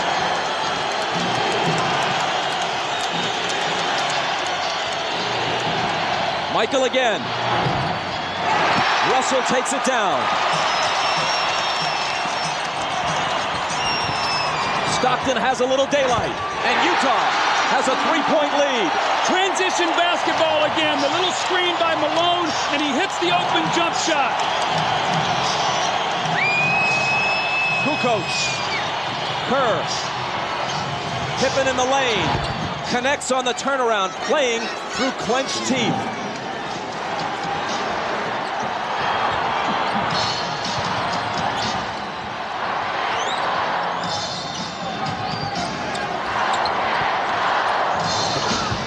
Malone.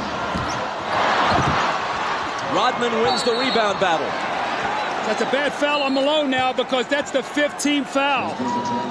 Now Rodman will shoot 2 free throws, but Stockton pushing the ball up the floor.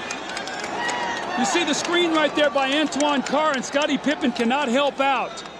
And then Scottie Pippen with a quick post up in the lane, and the gutty effort by Scottie Pippen here. You can see as he catches the ball, it's so difficult, but he's got those long arms. He can still score over Hornacek. The foul on Malone a moment ago was only his 2nd. Rodman to the line. Remember, he made 4 clutch free throws in game 4. This one is long. Over the year, he's a 55% free throw shooter. You see, Isaiah, he shot that ball. As he shot it, he sort of walked away from it. You got to stay with that shot. Yeah, he didn't even take a look at the basket. He has to get set, take a look at it, and knock it down. 4:46 left. If he hits this, he can tie it.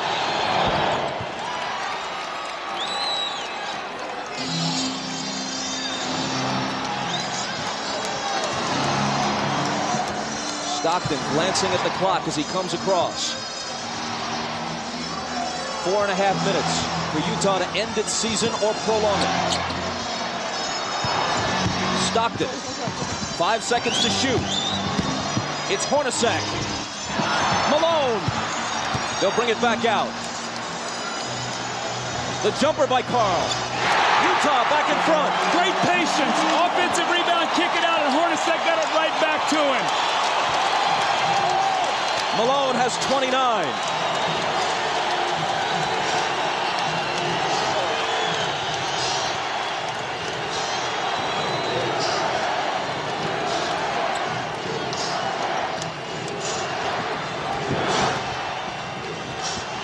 Seconds to shoot.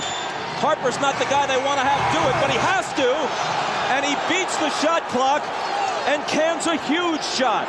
Doug, I think Utah is letting Scottie Pippen rest. I would go at him right now. He's trying to guard Antoine Carr, and Antoine Carr has a big advantage over him inside.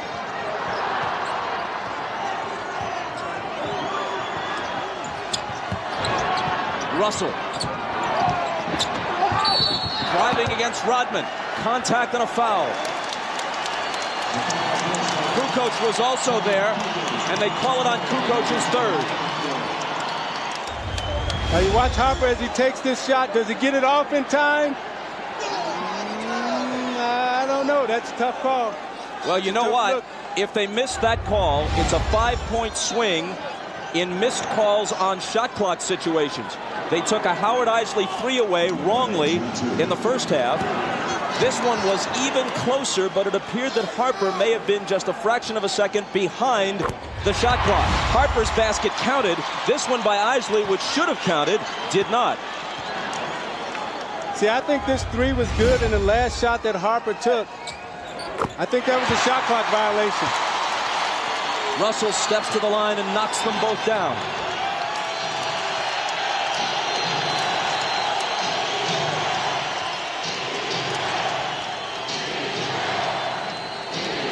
Stockton on Harper, out to MJ for 3. It's short. Hornacek pegging it ahead to Russell, but Michael, with whatever gas is left in his tank, gets back to pick it off.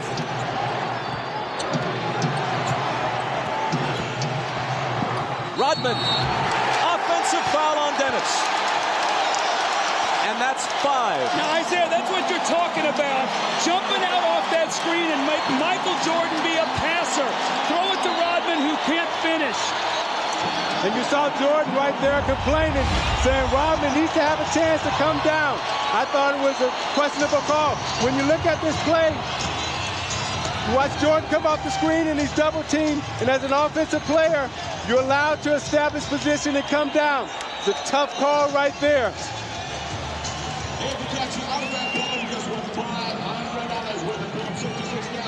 Oh no, says Michael. The Jazz by a basket. We got to execute down the stretch, guys. That's the key right now. They got teams, they're in the penalty. I don't know what we are down here. Are we penalty yet? Yes. So they're in the penalty too. I guess they're going to Malone. Maybe we want to try double teaming and rotating this time if we get down there quick enough. All right. Although he's been having a little bit of a struggle this quarter. Hey, Dennis, when that guy go baseline, I knew you got to help a little bit. When he turn back, I'm going to be there to double. Then we're going to go second guard, Phil. Push the ball up the court. Second guard, Phil with some energy. 2 pass top, 3 pass, pull. These guys on the weak side can be moving. Well, let him be at the guard. All right. And we got to take the ball to the basket on this team. Go after him now. All right. Chance to go up 4. Hornacek throws the pass, and Michael Jordan, with every ounce of energy that he has, goes up and gets the steal. He misses the shot, the 3 that would have put him up 1. Had this gone through, it would have been a 4-point lead for the Jazz. Michael gets back and makes the great steal. Jordan has 37 points on 13 of 32. 2 of 7 in the fourth. He is 3 of 14 in his last 2 fourth quarters.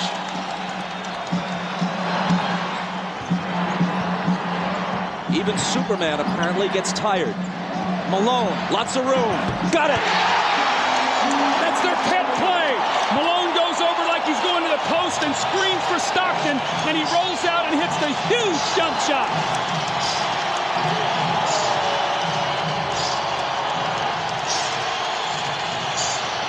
Jordan spinning, double team, has to get rid of it.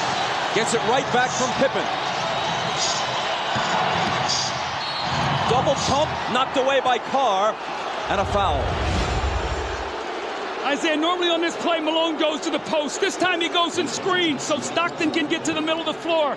A mix-up, they trap, no one rotates, and Malone buries the shot.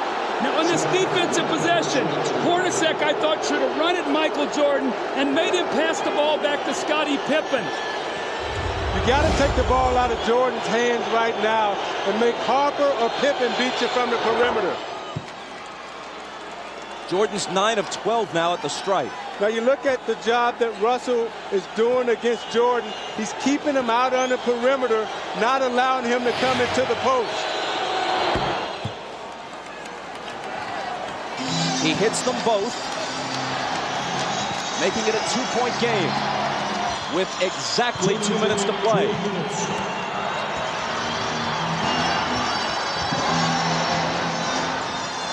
Stockton. Russell with a huge rebound. Tried to throw it off Rodman's leg as he was walking a tightrope and couldn't do it. Chicago back looking to tie.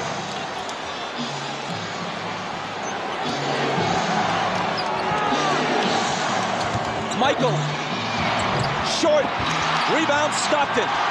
The jumpers come up short when fatigue is a factor. It's true of anyone, even the best of them.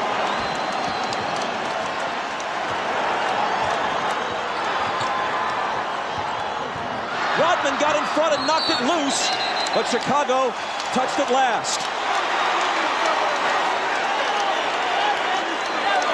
Phil Jackson hot over that call. A minute 14 remaining. Stockton for three! That would have been a dagger in Chicago's heart. Instead, they could tie it or take the lead with a three of their own. Jordan. And a blocking foul. Stockton is down on the floor. Jordan's going to come to the line at Stockton's fourth. You watch Jordan fake like he's coming to the middle again. Russell gives him the baseline. Stockton comes over a little too late. Call the blocking foul on Stockton. Jordan again at the free throw line. Chicago takes a 20-second timeout. Now you watch Jordan in the fourth quarter trying to get to the basket against Anderson. Pulls up and takes the jump shot. Again, they're keeping him out on the perimeter, not allowing him to get into the post. Coming to the foul line for his patented free throw line, Jay. But again, Russell keeping him out of the post. Pulls up, shoots it a little short. This is a big 20-second timeout for Chicago because it allows Jordan to get some rest before he goes to the free throw line to try to knock down two. At the line, he's 10 of 13. From the floor, he's 13 of 33. Well, in this fourth quarter, Michael is only 2 of 8 from the fourth quarter, but what he's done is he's been able to get to the free throw line. He's 6 of 6. They've got to find a way to be able to guard him without fouling him here. He cuts it to 1. Phil Jackson has told the Bulls during the last couple of timeouts, let's try to take it to the rack, go to the basket, not look for the perimeter shot.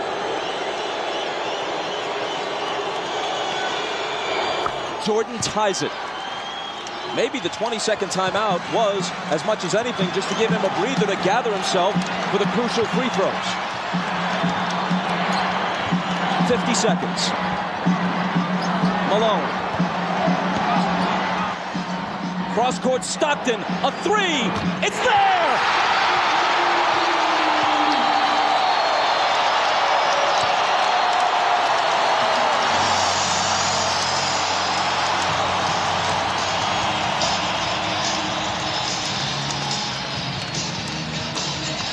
Stockton hits the three. What a huge shot to put his team up 3. Now this is what Karl Malone had to do. He had to find the open man, and Harper runs at him. And normally it's Stockton and Malone. This time it was Malone to Stockton. 10 points for Stockton. At age 36, he's played more NBA playoff games than anyone in history without winning a title. Now the Bulls would like to get 2-for-1 possession here. Try to get a quick score, get to the free throw line to give them 2 opportunities to 1. Pippen into Jordan. Michael working on Russell. Brings them to within 1. They scored within 4 seconds there. That's how quickly that changes now. Now it puts the pressure on the Jazz to score once again. Jordan with 43. Malone is doubled. They swat at it and steal it. Here comes Chicago. 17 seconds. 17 seconds from Game 7 or from championship number 6. Jordan open. Chicago with the lead. Timeout, Utah. 5.2 seconds left. Michael Jordan running on fumes with 45 points. At the end of the game, you got to get it out of his hands. He's beat you so many times. You watch Jordan play, Doug, and you know that at the end of the game, he's a killer. This was really the play that hurt Isaiah because they scored so quickly. Michael got in there and scored within 4 seconds. And what happened was Michael doubled back. You're going to see he's in the play. Michael never clears. So Malone doesn't see him. He comes from the blind side and strips him. So 3 crucial plays here by Michael Jordan now as he gets Brian Russell with a quick crossover. Look at Brian Russell slips, and Michael pulls up and buries the shot to give him a 1-point lead. That may have been, who knows what will unfold in the next several months, but that may have been the last shot Michael Jordan will ever take in the NBA. If that's the last image of Michael Jordan, how magnificent is it? Nothing down the sideline. He throws it in. You got to get right back to it. Like this, we give him the lane to keep it to the basket. Now you know he'll curl, and the other guy will go in, and they'll set a pick on him, bring him off here. Harper, got that? Yo. He'll go, Stockton will go in, and he'll come back like that. Get the ball. Beat Houston last year on that last shot. Yeah. Get a little distance. They go like that, so you can't get settled in. You got to rob it a little bit. Yeah. Do we want to delay a game? No, Play, all right. no, they expecting us to delay. They expect Fake it, delay, but don't do it. Let's go, man. If they score, there's a game 7. If they don't, for the second straight year, they go out in 6. Stockton, Harper's on him. Behind the screen, Harper got a piece of it. It comes off. The Chicago Bulls have won their 6th NBA championship, and it's their 2nd three-peat.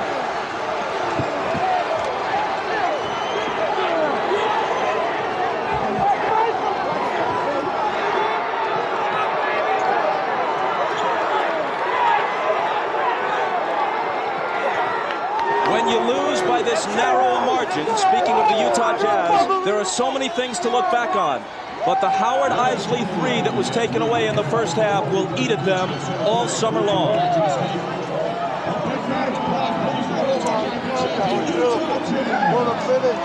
Jackson and Jordan, perhaps for the last time.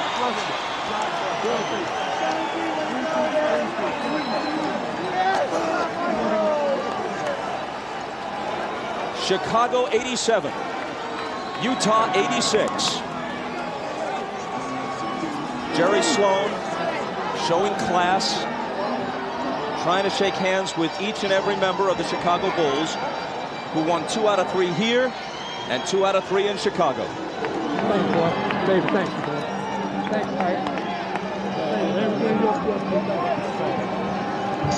Statistically, especially in terms of shooting percentage, Michael Jordan has had better games. But when you consider at age 35, the games he's played this year, the grinding minutes he's played, and Scottie Pippen being all but incapacitated tonight, and the fact that they're on the road, and the fact that the odds would shift to Utah's favor for a Game 7, yes, MJ rose again.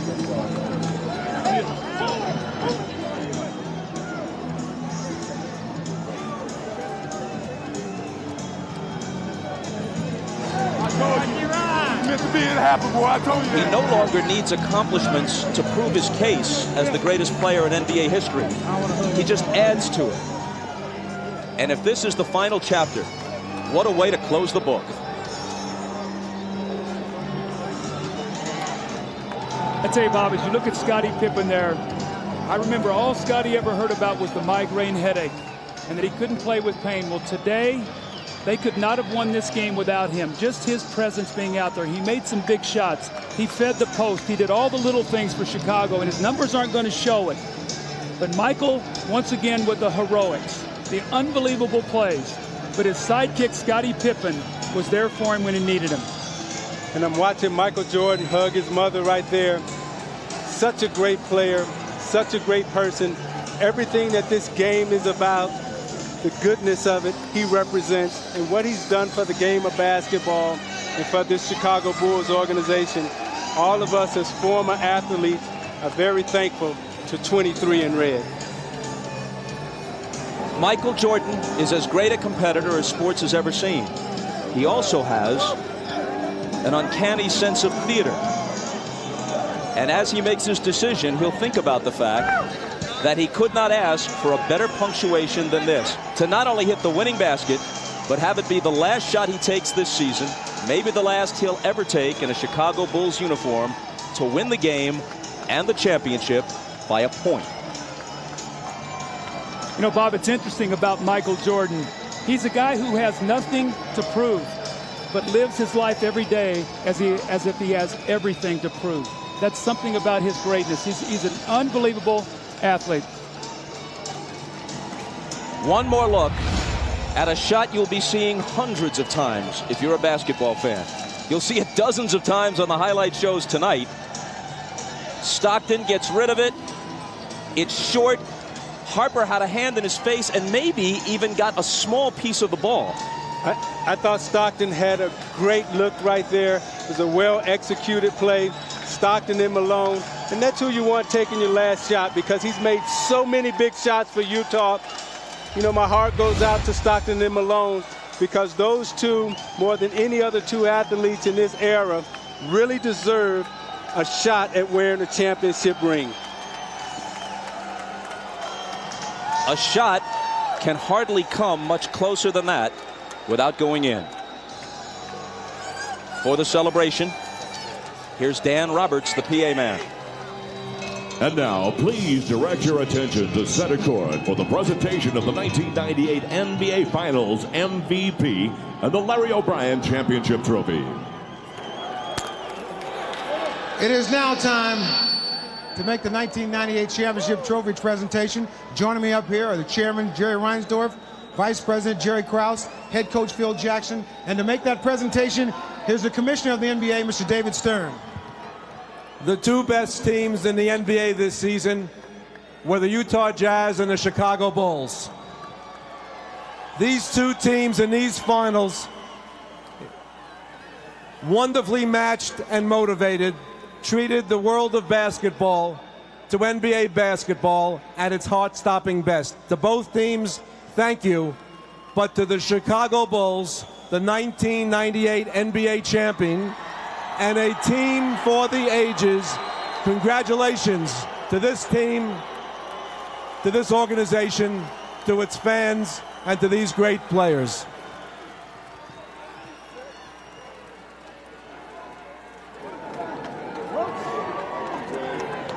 All right, Mr. Reinsdorf.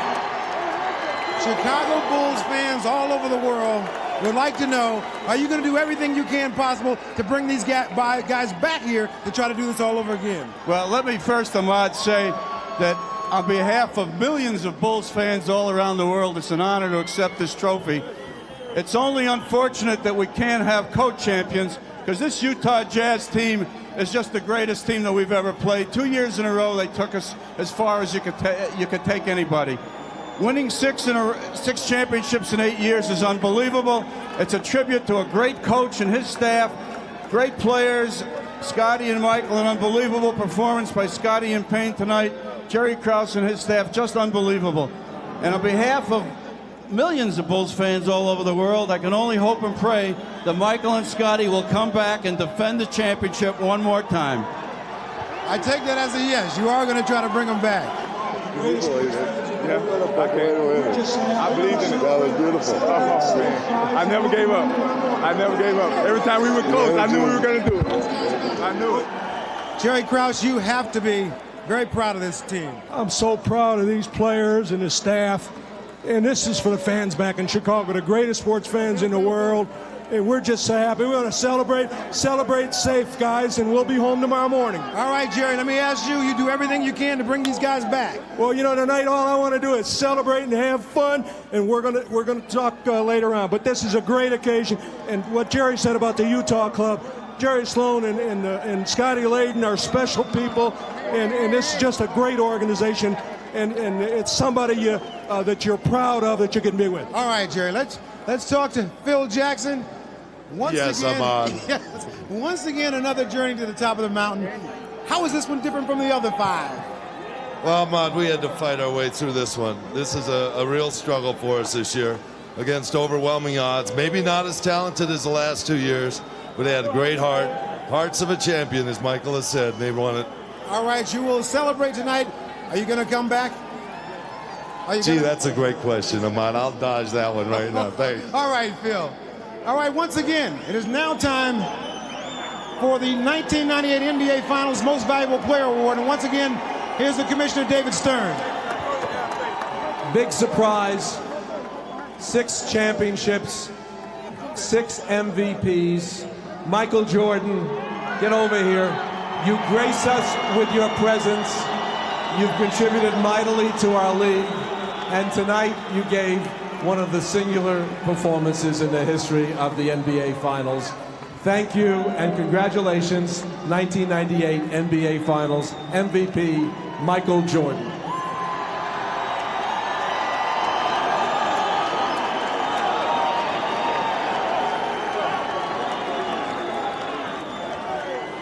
Michael, you have won this award before, but somehow I have the feeling that this one is more special than all of them.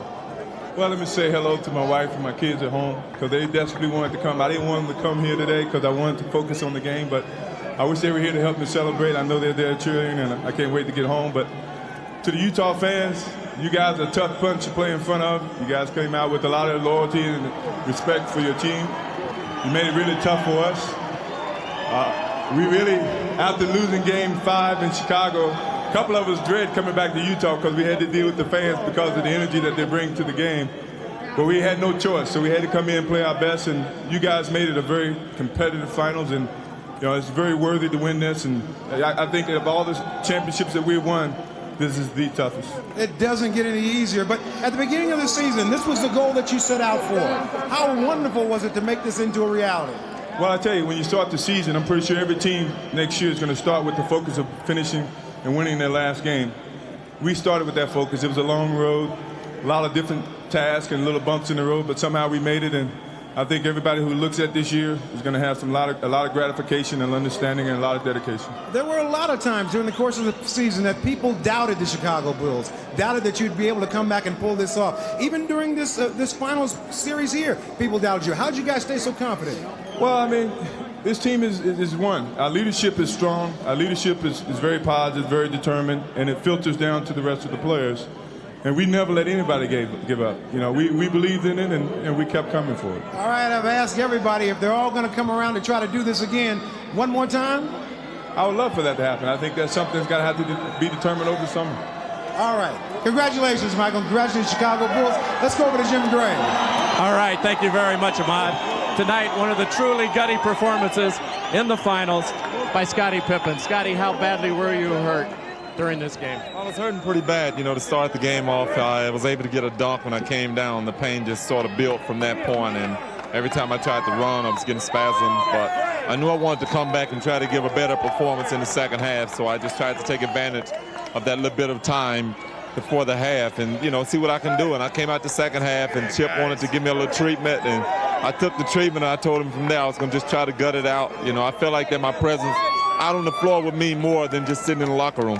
Initially, you didn't think you could come back, and then the miracle happened there at halftime. How much did you revert back to some of the things that had happened to you in the past, and you knew that if you gutted it out this time that it could change all of that? Well, I knew I was going to come back the second half. I have to correct you on that. I knew, but I just didn't know how much I was going to be able to give. I knew I wanted to just hope that the team could stay in the game, keep it close, and if I could come back out, let my presence be known out on the court. Now, Scottie, you were in tears after the game. Was this your most difficult championship, and why the tears this time? Is it maybe because you feel it's ending? Well, I think they all have brought tears to my eyes, but this one's so difficult because, I felt like to some degree without me being out on the court that I was kind of letting the team down, and they understood, but, I wanted to be there. I wanted to be a present. I wanted to play a major role in the game, but the other guys came off the bench, held us in there the first half, especially Michael. He had a heck of a game, and, everything else is history. And as for Michael Jordan, all the superlatives have been exhausted and almost all apply. But perhaps the most important one is this: he's authentic. His essence is so much deeper than image. In fact, the image is, in his case, an amplification of something true and substantive. His heart and his athletic integrity, every bit as impressive as his artistry. So whenever it ends, it's been an incredible ride for Jordan and the Bulls, and we have been privileged to be taken along for that ride. Good night from Salt Lake City.